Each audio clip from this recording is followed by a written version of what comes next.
How to date without getting attached. To answer that, first of all, what's bad about getting attached? What's bad about that? There's nothing wrong with getting attached. That's what makes you human.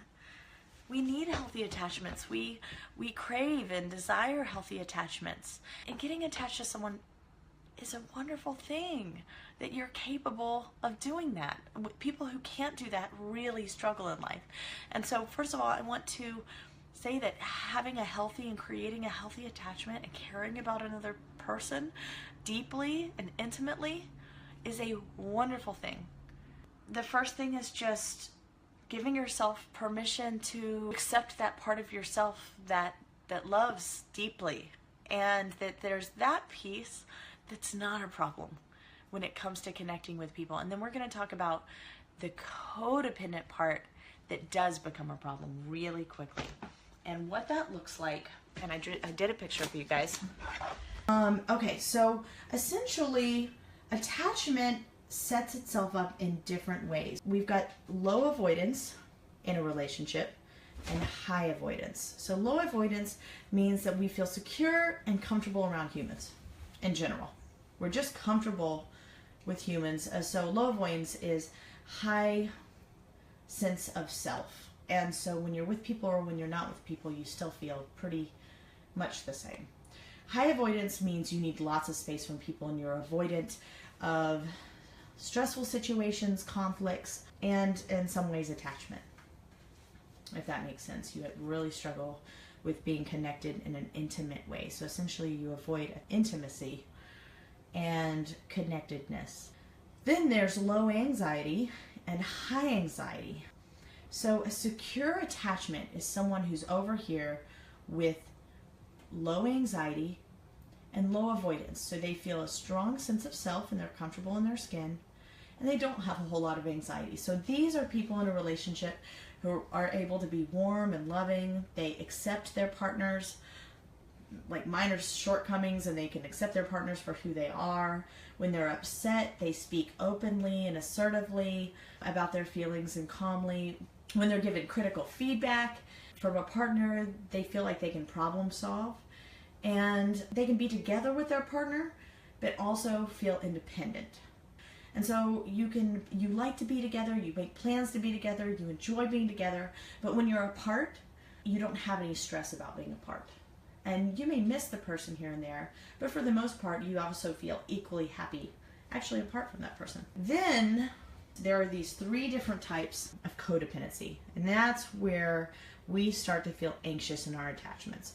The first one, and the one that we find a lot, this is kind of the typical female stereotype that you see in movies and whatnot, is the preoccupied attachment.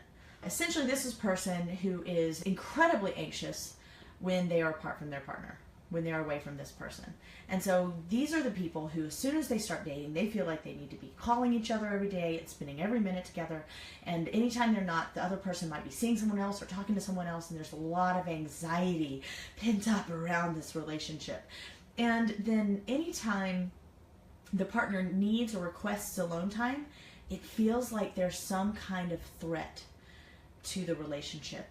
Something must be wrong if my partner doesn't want to be with me right now. And there's a lot of anxiety around that. So that's the preoccupied. A lot of thinking about the other person all the time when you're not with them. A lot of texting, a lot of calling, a lot of checking in. And anytime you don't hear from them for long periods of time, it's an automatic, what's going on? They must be cheating on me. There might be more going on. There's something wrong with us. Then there is the fearful and avoidant attachment. And this one's very similar to the dismissive attachment, but the fearful avoidant is high anxiety. This one is someone who is avoidant of intimacy. And on top of that, they're very anxious around other people to begin with. So this is the opposite of secure. This is someone who avoids relationships altogether and almost never ends up dating. They are incredibly avoidant of any kind of intimacy, and they have a lot of anxiety as soon as they begin to connect and be around someone on an intimate level. And then dismissive avoidant is someone who has low anxiety, but they really struggle with intimacy. So this is a person who has a tendency to essentially avoid being connected. This is someone who's emotionally detached from the relationship. The first important part of dating is recognizing where you're at in one of those things, one of those areas, and figuring out what happened there. What was going on for you? Are you the person that kind of stays disconnected, always stays a little bit detached, so if they were to leave you, you don't care? Where ultimately we need that intimacy. What happens is the opposite often. A dismissive, avoidant person who's very detached often attracts a preoccupied attachment style. Someone who's very preoccupied. So that person's always chasing.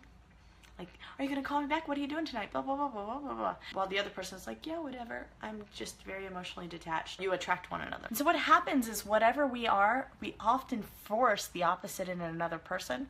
And often that thing in that other person is the thing we come to hate in a relationship because we're both unhealthy. What's really important is to find out if you are fearful of getting attached, what's going on there? Where are you at in one of those codependency pieces? And then the solution to that is setting some healthy boundaries. What do I need to feel safe in this relationship? And then the next question to that is, I need them to call me every day. Why am I needing that? Why is the relationship not okay if I don't get that thing? And really taking some time to process it. Yeah, I hope that gave you a little bit of insight as to what's going on for you.